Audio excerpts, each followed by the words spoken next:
আসসালামু আলাইকুম। উৎসবমুখর পরিবেশে চলছে বিয়ের জমকালো আয়োজন। কিন্তু চোখ যেই না পড়ল বিয়ের স্টেজে, দেখা গেল এক অদ্ভুত দৃশ্য। কনে একজন অথচ বর দুজন, তাও আবার আপন দুই ভাই।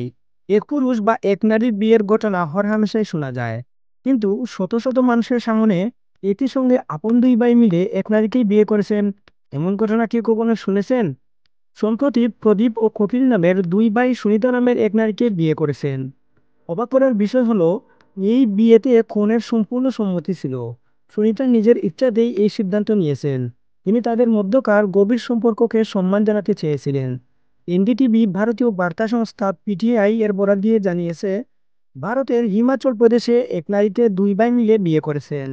এ ঘটনা সামাজিক যোগাযোগ মাধ্যমে ব্যাপক চাঞ্চল্য সৃষ্টি করেছে। তবে এ নিয়ে বর ও কনের দাবি, এটি তাদের সম্প্রদায়ের বহু পুরনো প্রথা।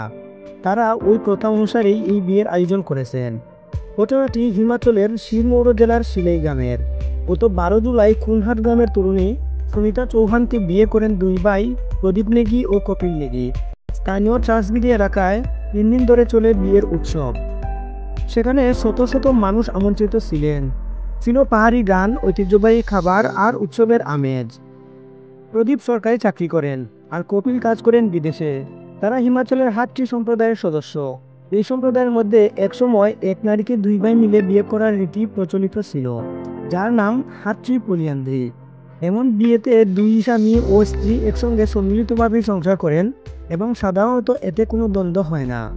বরদের ভাষায়, এই বিয়ে তারা সামাজিকভাবে স্বীকৃতভাবে করেছেন এবং এতে তারা গর্বিত। তাদের মতে এটি পারিবারিক ঐক্য ও পারস্পরিক সহযোগিতার একটি দৃষ্টান্ত। নববধূ সুনিতা বলেন, অনেকে ভাবতে পারেন আমি হয়তো কোনো চাপে পড়েই এই বিয়েতে রাজি হয়েছি, কিন্তু সেটা একদমই সত্যি নয়।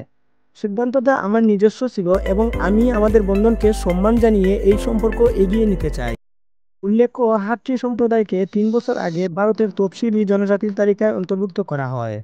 স্থানীয় সূত্র বলছে, শুধু বাদানা গ্রামেই গত 6 বছরে এমন অন্তত 5টি বিয়ের উদাহরণ পাওয়া গেছে।